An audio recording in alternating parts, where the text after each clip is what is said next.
to the ball game. Take me out to the ground. Good morning. Welcome to Take Me Out to the Ball Game. Today, as we try to get you caught up in the world of sports in just a flash here on Armchair Quarterbacks. And remember, we are live every morning, 8:30 Eastern on YouTube Live and other outlets. Okay. Well, let's be honest. YouTube Live is where we want us to be seen. Okay. So let's go ahead and get into the big news of the day. The big news of the day, hitting up the fact that Simone Biles is now out of the Olympics, withdrawing. It looks to be it's some kind of an injury. The news is pretty fresh, so we don't know exactly what the issue is, but it looks like it is an injury that she suffered during a vault earlier.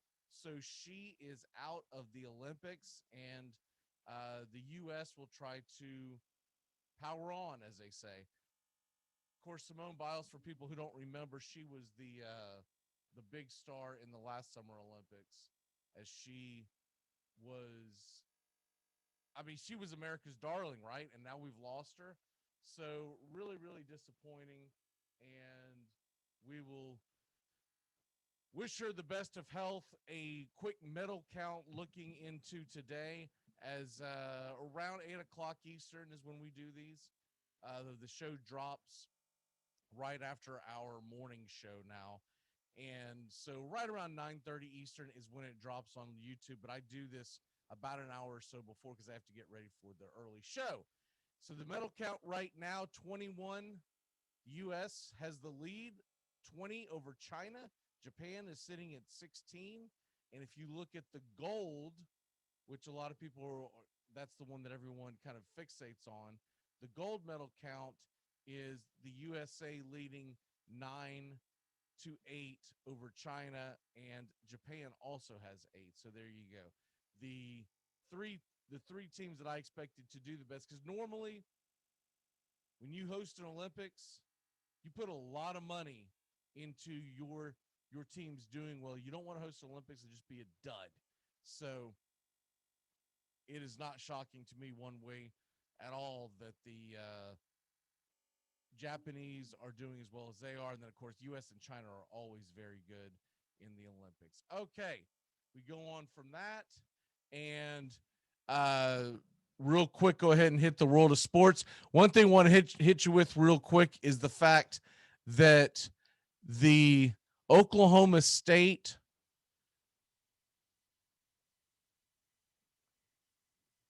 they are furious with Oklahoma. Now, of course, this is always a big rivalry, so you have to take it with a grain of salt.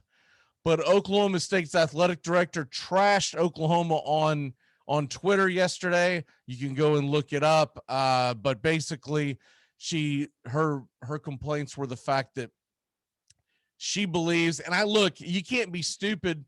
You know this didn't just come out of thin air. But her complaint is that according to bylaws of the Big 12 agreement, she believes Oklahoma and Texas were in cahoots with the SEC for quite some time, doing behind door deals, so to speak, because she does not believe that this could have happened in just a few weeks. So there you have that. And that will continue to be a very, very big deal. The other thing that is going to now, Oklahoma and Texas made it official. I know we talked about it yesterday, but they made it official. They are leaving the Big 12. 2025 is the latest that they will be with them. They could put kind of like their notice in that we're leaving. They have to give the Big 12 18 months agreement. So you're going to get, unless it just totally dissolves and everyone goes and jumps ship, the Big 12 will be around for the next 2 years, for the next 2 football seasons. And you would think most likely they would also go into the calendar year. They really don't have to make this decision if you really think about the fact when college basketball starts. So those are the two big money makers. they don't really have to make this decision on when they're leaving until around October or so, because you're going to finish out the 2022-2023 sports calendar, which would essentially end in May or June of, typically early June of 2023. So that's where we're at on that. And it's going to be an interesting follow, but I still believe the entire conference is going to dissolve. I think if they don't dissolve, they're going to go the way of what the Big East saw, which was, yeah, you're around, but you're no longer considered a power conference, so you're not going to get automatic bids to the football, which is the big reason why they would stay together. You're going to get basketball no matter where the hell you go. So there you have that. The other thing going on is Green Bay Packers. It looks like there will be an agreement with Aaron Rodgers, and the MVP it looks like they're going to offer a part of the concessions, which is strange, but they're going to offer a part of the concessions to Aaron Rodgers to be able to keep him for one more year. And here's the gist of it. From a football fan, this is the only thing you care about. The biggest part of the agreement is he wants to play one more season with Green Bay, and then next year, which he would have been contractually obligated to be released, and that's where they're still ironing it out, or he can choose where he goes and it won't be Green Bay. So he's either going to have one last victory tour with the Green Bay Packer fans, or maybe somehow magically they convince him to stay and all is well, but that's not likely. What you can look at it from a 2021 stand is he should be a Packer this year, which, look, we've all got fantasy drafts coming and everyone's wanting to know where number 12 is going to be, because Aaron Rodgers is going to have a big factor on guys like Devontae Adams. So if you're worried about the world of fantasy, it looks like all systems go. Now, as far as a Packers fan, that'll be interesting to see how he's received, because I do believe that it's going to be a split reception, because I think some fans will say, one last year, let's go, let's celebrate your career. Maybe we get a Super Bowl, blah, blah, blah. There's going to be the other diehard Packer fans that's going to be like, you know what, to hell with you. You don't want to be with us. We're going to boo the hell out of you. So it'll be interesting. I think most of the Packer fans, if they're playing well and they're winning, will continue to support. But let the Packers get off to a slow start, and you're going to see them eat their own. All right. Real quick on the Major League Baseball front, let's go ahead and hit the standings and see where they look at this morning on Tuesday, are we already July 27th? Wow. The Red Sox, they won last night, so they gained a half game on Tampa. They came back a comfort behind victory to beat the Blue Jays, and Toronto's now, they're sunk. They might have a shot at the wild card. They're going to have a lot of teams to jump, so it'll be interesting to see if they are aggressive, but Boston's definitely well on their way to competing for at least a division title. If nothing else, I would say that they'll be in the wild card. Tampa, 1.5 games behind them. They are both 7 and 8 games in front of the Yankees in the loss column, respectively. White Sox still on cruise control in the Central over the Indians. They've got an 8.5 game lead.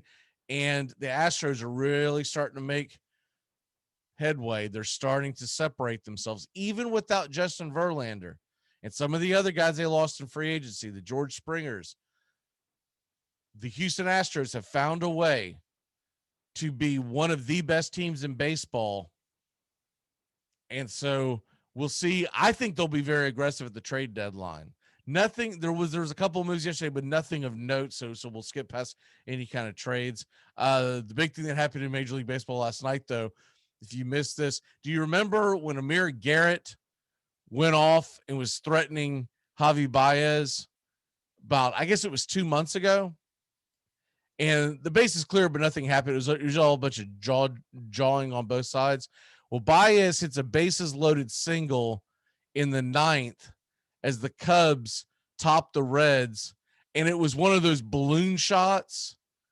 So the outfield was in. It was a balloon shot, and there was less than one out, or less than two outs. I believe there was one out. So it did not matter. It did not matter that whether it was caught or not, because it was so deep, right? So the guy on third was going to score. Well, Baez takes the bat, and he does almost, it's weird, it's almost like a rowing type thing, and was talking smack to Garrett as he's walking by him. And then Garrett got in the dugout, and I guess that's when Garrett got gassed up by his teammates, because then he started talking smack to Baez. But I mean, he's like literally 50 to 75 yards away. Literally 50 to 75 yards away.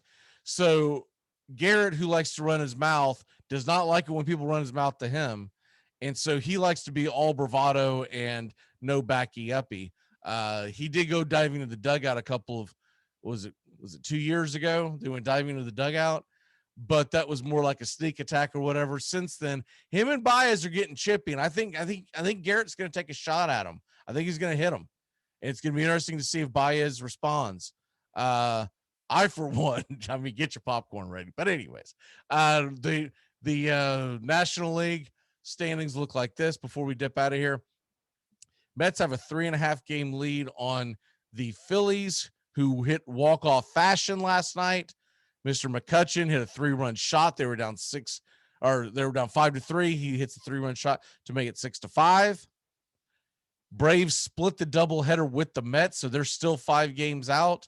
Brewers, 7 games in front of the Reds. They're starting to inch a little farther away, and the Giants are clinging to their 2-game lead of the Dodgers, with the Padres 5.5 back, but they are comfortable in the wild card race. Okay, that'll about do it for us. We don't want to keep this too long today. Take yourself out to the ball game today, because we've got a great slate of games, including the Mets and Braves are back at it again. So definitely want to check in on that game. Charlie Morton will be on the mound. The Mets have not announced yet who they're playing a game of chess, as they have not announced their starter. So it'll probably be some kind of a bullpen game or whatever. They are missing DeGrom, so he's not expected to pitch, but we'll see. He threw off the mound on Sunday, so maybe they're going to sneak attack, and here comes DeGrom, but we'll see what happens. Yankees and Rays start today as well. Big series. Both those series both those games are on at 7:10. It's McClanahan versus Montgomery in that one, and the Blue Jays and Red Sox are back at it. So you got Robbie Ray versus Garrett Richards. 3 really good games on the East Coast as we get your Tuesday rolling. All right, have a great day, and we'll see you at the ball game. We'll be back tomorrow. Take me out to the ball game.